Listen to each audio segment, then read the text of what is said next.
Block നമ്മളിങ്ങനെ വരും. Hello guys, അപ്പോൾ നമ്മളിന്ന് ടൗൺ വരെ പോവുകയാണെങ്കിൽ എന്തിനാണ് പോകുന്നതെന്ന് നമുക്ക് പോകുന്ന വഴി കാണാം. ആദ്യം തന്നെ നമ്മൾ വണ്ടിയിൽ എണ്ണയൊക്കെ അടിച്ച് ഫുൾ ടാങ്ക് ഒന്നുമില്ല, 200 രൂപയ്ക്ക് അടിച്ച്. അത് കഴിഞ്ഞിട്ട് പിന്നെ ടൗണിലോട്ട് വന്നപ്പോഴാണെങ്കിൽ ഇവിടെ എല്ലാം ഒടുക്കത്തെ ബ്ലോക്ക്. എന്തുവാ ഇത്, എൻ്റെ പൊന്നോ മേലെ. അത് കഴിഞ്ഞിട്ട് മന്തി കഴിക്കാനായിരുന്നു നമ്മൾ വന്നത്. മന്തി കഴിക്കാൻ വന്നപ്പോൾ ഇവിടെ പെരുന്നാളായിട്ട് 2 ദിവസം കളട്ട അവധിയായിരുന്നു. പിന്നെ നമ്മൾ അടുത്ത കടയിലോട്ട് പോകാൻ വേണ്ടി നമ്മൾ പിന്നെയും ടൗണിൽ വന്നപ്പം പിന്നെ ഇവിടെ ബ്ലോക്കോടെ ബ്ലോക്ക്. നമുക്കെന്ത് ബ്ലോക്ക്, നമ്മളിങ്ങനെ വരും.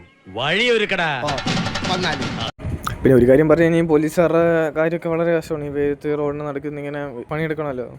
പിന്നെ നമ്മൾ അടുത്ത മന്തി കഴിക്കാൻ വന്നപ്പോഴും അവിടെയും കട തുറന്നിട്ടില്ല. ഇന്ന് എന്തോ ഇത്, അടുത്തത് രണ്ടാമത് അവിടെ പോയി, അവിടെയും കട തുറന്നിട്ടില്ല. രണ്ടാമത് ലാസ്റ്റ് നമ്മളിവിടെ പ്ലേറ്റഡ് വന്നപ്പോഴാണെങ്കിൽ അവിടെ മന്തി ആയിട്ടില്ലെന്ന്. എൻ്റെ പൊന്നോ, ഇത് പിന്നെ എൻ്റെ കൂടെ പിടിച്ചൊരു കൂട്ടുകാരെ നമ്മൾ വഴി വെച്ച് കണ്ടുമുട്ടി. പിന്നെ നമ്മൾ ലാസ്റ്റിൽ സ്ട്രീറ്റ് അറേബ്യ വന്നിട്ട് അകത്ത് കയറിയിട്ട് ആദ്യം ചോദിച്ചു മന്തി ഉണ്ടോ എന്ന്. അപ്പോൾ അവർ പറഞ്ഞു മന്തി ഉണ്ടെന്ന്. അപ്പോൾ നമ്മൾ മന്തി കഴിച്ചിട്ട് ഇറങ്ങിയപ്പോഴോ മഴ. എന്നിട്ടാണെങ്കിൽ പിന്നെ മഴ മാറി. അപ്പോഴത്തേക്ക് നമ്മൾ വണ്ടി എടുത്ത് പോകുന്നു. എങ്ങോട്ടാണ് പോകുന്നത്? വീട്ടിലോട്ട് പോകുന്നു. പോകുന്ന വഴിക്കാണെങ്കിൽ നമ്മൾ കീർത്തനെ കണ്ട്. അൺഎക്സ്പെക്റ്റഡ് മീറ്റ് ആയിരുന്നു.